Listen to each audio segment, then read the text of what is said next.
제3장 우리는 어디로 가기를 원하는가? 우리가 가장 소중히 하는 사람들이나 몸담고 있는 사회 안에서 우리의 사명을 생각할 때 발전으로 향한 변화는 이미 시작된 것이다. 우리는 이제 우리 자신이 무엇이 되기를 원하고 또 무엇을 해야 하는가를 결정해야만 하며 그에 따라 우리의 목표를 세워야 한다. 생활신조 3. 1955년 늦은 봄 어느 날 워싱턴주 야키야마 계곡에서 체리 재배업자들이 비상회의를 소집했다. 체리를 수확할 일꾼이 필요했던 것이다. 도어리 가족은 일꾼이 필요하다는 말에 얼마 안 되는 짐을 꾸려 워싱턴의 남동부로 이주했다. 야키마 계곡의 구름진 언덕들은 벚꽃과 사과나무로 온통 흰 눈밭 같았다. 바람이라도 불면 벤튼과 야키마 지역의 향기로운 꽃 냄새로 뒤덮인다. 잭 도허리는 이제 겨우 10살이다. 하지만 스네이크 강가 과수원에서 과실의 향긋한 냄새를 맡으며 일해 온 지 벌써 5해나 되었다. 체리를 수확하던 첫날 새벽에 잭은 어머니가 가족들을 위해 요리용 난로에 준비해둔 팬케이크로 아침 식사를 했다. 그리고 가건물 계단에 앉아 아버지가 빈 기름통에 찌꺼기를 닦아내고 있는 모습을 뚫어지게 쳐다보았다. 그의 아버지는 투박하고 거친 손에 들려있는 잘 드는 칼로 캔 양쪽에 구멍을 내어 그 구멍 사이로 녹슨 철사를 꿰었다. 그것으로 길게 고리를 만들어 잭의 목에 거니 그것은 잭의 허리춤까지 내려왔다. 안성맞춤이군. 잭의 아버지는 자신이 만든 것에 만족한 듯 뒤돌아서 중얼거렸다. 재배업자들 트럭의 시끄러운 경적 소리가 새벽의 고요함을 깨뜨렸다. 어머니는 잭을 데리고 과수원 가까이 있는 자갈밭으로 갔다. 잭은 짙은 자줏빛 과일들이 주렁주렁 매달려 있는 아래에 고개 숙인 듯 체리나무가 있고 그 밑을 걸어 다녔던 기억도 아직도 난다. 난 키가 작았지만 발끝을 세우고 서면 내 작은 기름통을 가득 채울 만큼의 체리를 딸 수 있었어요. 처음 며칠 동안은 체리의 반은 통에 넣고 나머지 반은 내 입속에 넣곤 했죠. 그러면 붉은 체리즙이 입가에 흘러 얼굴과 손이 온통 엉망이 되어버렸어요. 우리는 떠돌이 일꾼들이었지요. 캘리포니아의 콜링이나 캐나다 접경 지역 내에 밭에서 일하거나 수확해서 번 돈으로 먹고 살았지요. 파운드당 임금을 받고 있었으니 내가 먹은 체리는 그만큼 우리 가족 수입에 영향을 끼치게 되잖아요. 우리는 움막집이나 텐트 아니면 덥고 통풍이 안 되는 트레일러에서 호스로 샤워하며 변기를 가지고 다니면서 살아왔어요. 어머니는 우리들을 깨끗이 씻겨주고 해진 옷을 기워줬지만 우리는 그때 다 떨어진 바지와 낡은 작업복에 닳고 다른 신발을 신고 있었어요. 마르크스식 공산주의는 성공을 쟁취할 듯 한 때였다. 어떤 사람들은 적인 사업을 할 때가 아니며 그러한 시절은 영원히 사라졌다라고 우리에게 경고해 주었고, 자본주의는 지금껏 우리를 골탕 먹였으며 앞으로도 그렇게 할 것이 뻔하다. 사회주의만이 우리의 희망이다라고 험악한 표정으로 화를 내며 말하기도 했다. 우리 두 사람은 자유경제체제 비판자들의 말을 듣고 그들의 충고에 한편으로 고마움을 느끼면서도 그 충고를 한 귀로 흘려버렸다. 우리는 회사명을 사유재산을 인정하고 자유기업 경쟁을 허용하는 미국식 경제방식은 최고의 경제방식이다라는 뜻으로 아메이라고 부르기로 했다는 것을 초창기 미국 판매협회에서 한 연설에서 밝힌 적 있다.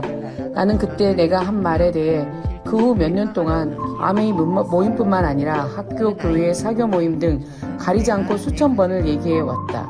왜냐하면 그 시절의 미국인들은 그 당시까지 역사상 가장 높은 수준의 생활을 가져다준 자유경제체제에 대한 믿음을 상실해 가고 있었기 때문이었다. 나는 사유재산과 자유경제체제의 토대 위에 우리나라를 세웠습니다. 자본주의가 완벽한 것은 아니라 하더라도 우리나라를 부강하게 만들 수 있는 것은 역시 자본주의 체제밖에는 없습니다. 라고 누구에게나 말하곤 했다. 자본주의에 대한 비판자들은 모태통이나 후르시초프, 카스트로의 사회주의 경제정책을 미래의 경제체제로 단정하였다. 하지만 이제 이런 비판자들의 비웃음은 사라졌다. 이제 그와 같은 공산주의 이상은 사라졌다. 그와 같은 이상이 마치 하룻밤 악몽과 같이 그렇게 빨리 사라질 수 있을까? 마르크스식 사회주의는 모순에 빠져 허우적대고 있다. 카스트로가 번영과 계획을 약속하고 쿠바 혁명을 일으킨 지 40년이 되었지만 오늘날 쿠바 국민들은 가난과 절망 속에서 살고 있다.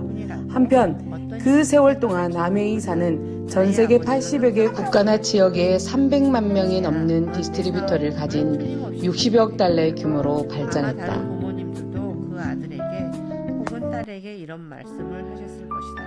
얘야, 넌 이 나라 최초의 여성 대통령이 될 거다. 난 내가 오스카상을 타고 에미상을 타고 혹은 플리처상이나 노벨상을 타게 될 때 맨 앞줄에 앉아 너를 지켜볼 날만 기다리고 있단다.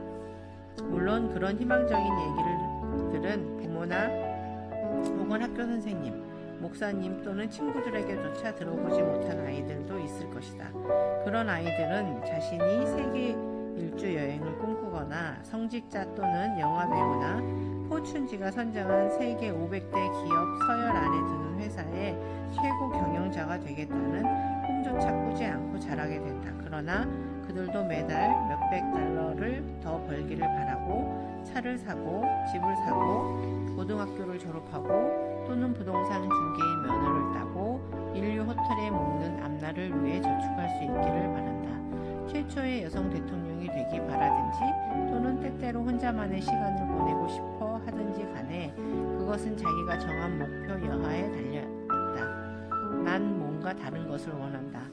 거나 난 뭔가 더 좋은 것을 바란다. 고 말하는 것이 출발점이 된다는 것을 명심해야 한다. 미국 작가 벤 스위트랜드는 다음과 같이 쓰고 있다. 성공은 인생의 과정이지 목적이 아니다. 꿈을 갖는다는 것은 성공의 길로 접어드는 첫걸음이 된다. 그리고 그 여행을 가능케 해주는 것이 더불어 사는 자본주의다. 자본주의의 위대한 것은 소수의 사람들을 백만장자로 만들어주기 때문이 아니고 수많은 사람들로 하여금 그들이 원하는 것을 하도록 도와주기 때문이다. 이것이 생활신조 3에서 다루고 있는 주장들인 것이다. 우리가 꿈을 잃고 길을 헤매어 왔다면 우리는 어떻게 그것을 제대로 되돌려 놓을 것인가? 노먼 빈센트 필은 다음과 같이 말했다. 의식을 바꿔라. 그러면 세상이 바뀔 것이다. 만약 자신이 원하는 대로 되지 않거나 할 수 없었다고 한다면 그런 꿈들을 실현하기 위해 자신의 의식을 어떻게 바꿔야만 하는 것인가? 대부분의 사람들이 가지고 있는 꿈은 흐리거나 확실하지가 않다. 우리 자신이 어디로 향하고 어디 있는지도 모르면서 목적에 닿지 못하는 것에 대해 이상하게 여길 것은 없다. 알프레드 노스 화이트헤드는 다음과 같이 말했다. 우리의 생각은 지극히 보편적이지만 생활은 구체적이다. 이제 실현하지 못할 사상 누각을 세워서는 안 된다. 좀 더 구체화시켜야 한다. 어떻게 우리의 꿈을 구체화시킬 것인가? 전혀 꿈을 갖지 않고 사는 이들도 있다. 내가 고등학교 때 어떤 모임에서 거의 불가능한 목표를 20개나 세운 어느 젊은이의 이야기를 다룬 슬라이드 영화를 본 적이 있다. 그는 18세에 그의 영웅적인 파이니스 포그처럼 세계를 일주할 목표를 세웠다. 어떻게든 그는 이 목표를 달성했고 그는 80일간의 세계 일주라는 제목으로 자신이 여행한 것을 담아 슬라이드를 강당에서 보여주었다. 그 강당에 딱딱한 마르크스식 공산주의는 성공을 쟁취할 듯 한때였다. 어떤 사람들은 적인 사업을 할 때가 아니며 그러한 시절은 영원히 사라졌다라고 우리에게 경고해 주었고 자본주의는 지금껏 우리를 골탕 먹였으며 앞으로도 그렇게 할 것이 뻔하다. 사회주의만이 우리의 희망이다라고 험악한 표정으로 화를 내며 말하기도 했다. 우리 두 사람은 자유경제체제 비판자들의 말을 듣고 그들의 충고에 한편으로 고마움을 느끼면서도 그 충고를 향기로 흘려버렸다. 우리는 회사명을 사유재산을 인정하고 자유기업 경쟁을 허용하는 미국식 경제방식은 최고의 경제방식이다라는 뜻으로 아메이라고 부르기로 했다는 것을 초창기 미국 판매협회에서 한 연설에서 밝힌 적 있다. 나는 그때 내가 한 말에 대해 그 후 몇 년 동안 아메이 모임뿐만 아니라 학교, 교회, 사교 모임 등 가리지 않고 수천 번을 얘기해 왔다.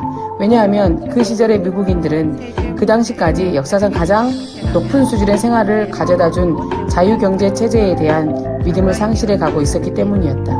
나는 사유재산과 자유경제체제의 토대 위에 우리나라를 세웠습니다. 자본주의가 완벽한 것은 아니라 하더라도 우리나라를 부강하게 만들 수 있는 것은 역시 자본주의 체제밖에는 없습니다.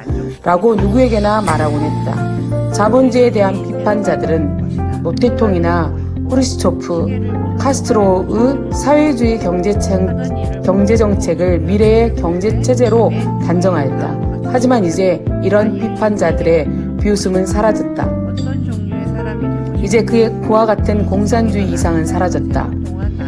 그와 같은 이상이 마치 하룻밤 악몽과 같이 그렇게 빨리 사라질 수 있을까?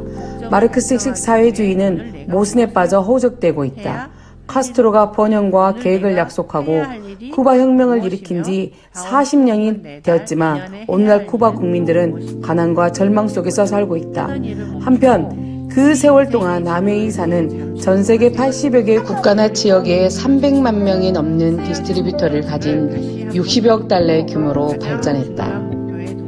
그리고 그것을 크게 읽고 당신 자신에게 물어본다. 그 목표를 달성하기 위해 오늘 나는 무엇을 해야 하는가? 확실히 모르겠으면 생각해보고 결정하도록 한다. 당신 인생의 가장 중요한 목표를 달성하기 위해서 오늘 무엇인가 아주 작은 일이라도 해놓기 전엔 휴식을 취해서는 안 된다. 목표를 한번 검토해보자. 당신의 첫 번째 목표가 돈을 많이 버는 것이고 두 번째, 세 번째, 네 번째가 똑같이 돈을 많이 버는 것이고 나머지 목표도 마찬가지라면 처음부터 어려움을 겪게 될 것이다. 내 경험에 의하면 단지 돈을 많이 벌겠다고 목표를 세운 이들은 대부분 성공하지 못한다. 반면 자신이 왜 돈이 필요하고 그 돈을 가지고 무엇을 할 것인가를 알고 있는 사람들은 그 성취 목표에 접근하기가 한층 쉬워진다. 스튜어트 맨 박사가 그 좋은 예이다. 그는 1968년에 병원 레지던트 과정을 마치고 공군기지에서 2년간 실습을 한 후 내과를 개업하여 폐질환 환자들을 주로 치료하였다. 그러나 얼마 지나지 않아 매달 간접비 및 의료사고 보험료를 지불하면서 병원을 경영해 나가야 했기 때문에 그는 환자들을 자신의 도움이 필요한 사람으로 보는 것이 아니라 돈이 생기는 하나의 거래 고객으로 여기게 되었다. 매 환자들에게서 좀 더 돈을 뜯어내지 않으려면 다른 수입원이 필요하다고 생각했습니다. 그래서 그는 5년간 유통업을 부업으로 해서 그가 의과대학 4년, 인턴 1년, 레지던트 1년과 수습기간 및 몇 년 동안에 필요했던 돈보다 2배나 많은 수입을 올렸다. 결국 그는 자신이 하고 싶었던 일을 해낸 것이다. 다른 수입원을 찾는 데 시간을 투자했기에 환자들을 대할 때 수입에 대해 신경 쓰지 않아도 되었던 것이다. 따라서 환자들을 좀 더 여유롭게 진찰할 수 있게 되었고 그의 관심 분야인 수면중의 증세에 관해 좀 더 시간을 낼 수 있게 되었다. 맨 박사는 사람들이 자신의 에너지를 인생의 목표를 달성하는 데 쏟아부으면 놀라운 일이 벌어지게 됩니다. 라고 우리에게 말했다. 흑인인 마가렛 하디는 자메이카 킹스턴에서 미국으로 이주했다. 그녀는 역시 흑인인 데릴 하디를 만나 결혼하고 테럴이 뉴욕 대학에서 건축공학 공부를 마치도록 법률 사무실 비서로 일했다.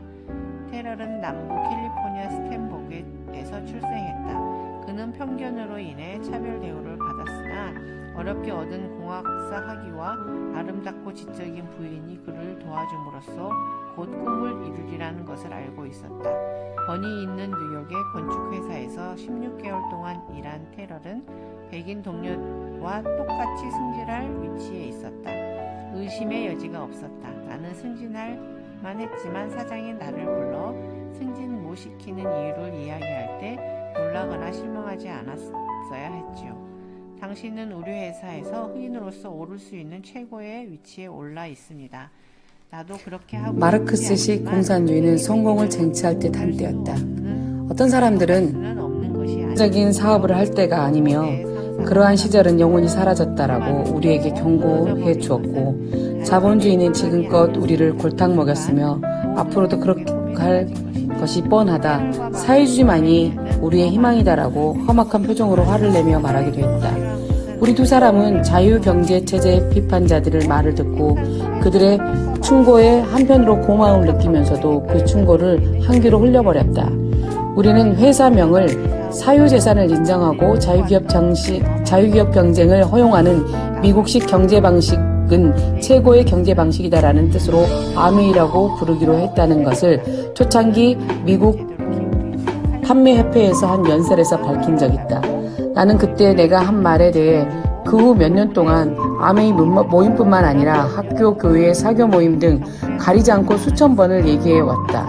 왜냐하면 그 시절의 미국인들은 그 당시까지 역사상 가장 높은 수준의 생활을 가져다준 자유경제체제에 대한 믿음을 상실해 가고 있었기 때문이었다. 나는 사유재산과 자유경제체제의 토대 위에 우리나라를 세웠습니다. 자본주의가 완벽한 것은 아니라 하더라도 우리나라를 부강하게 만들 수 있는 것은 역시 자본주의 체제밖에는 없습니다. 라고 누구에게나 말하곤 했다. 자본주의에 대한 비판자들은 모태통이나 후르시초프, 카스트로의 사회주의 경제정책을 미래의 경제체제로 단정하였다. 하지만 이제 이런 비판자들의 비웃음은 사라졌다. 이제 그와 같은 공산주의 이상은 사라졌다. 그와 같은 이상이 마치 하룻밤 악몽과 같이 그렇게 빨리 사라질 수 있을까? 마르크스식 사회주의는 모순에 빠져 허우적대고 있다. 카스트로가 번영과 계획을 약속하고 쿠바 혁명을 일으킨 지 40년이 되었지만 오늘날 쿠바 국민들은 가난과 절망 속에서 살고 있다. 한편 그 세월 동안 아메이사는 전 세계 80여 개 국가나 지역에 300만 명이 넘는 디스트리뷰터를 가진 60억 달러의 규모로 발전했다. 위대한 것은 소수의 사람들이 백만장자로 만들어주기 때문이 아니고 수백만의 사람들이 자신이 원하는 대로 성취하게 해주기 때문이다. 이런 이야기를 한다고 해서 꼭 우리들이 사업을 권유하는 것은 아니다. 아메이 이외에도 더불어 사는 자본가가 성공할 기회는 이 세상에 수없이 많다. 맨 박사는 단지 돈을 버는 것만을 원했던 것이 아니다. 그 환자들을 동정을 가지고 대할 수 있는 그런 의사, 그리고 희귀한 병을 앓고 있는 사람들을 도울 수 있는 의학 연구를 하는 의사가 되고 싶어 했던 것이다. 마찬가지로 마가렛과 테일러, 하디는 불공평과 편견에서 벗어나 그들이 자부심을 가지고 행복하게 할 수 있는 일을 원했다. 비버릴과 레이프 존스 또한 단지 돈을 벌 목적으로 일을 시작한 것은 아니었다. 그들은 돌보아야 할 자녀들이 있었고 오레곤주와 온 세상을 돕겠다는 명분을 가지고 있었다. 더불어 사는 자본주의는 돈을 버는 것에 관한 것이 아니고 자유롭게 자신이 원하는 모습이 되어 원하는 일을 하는 것이다.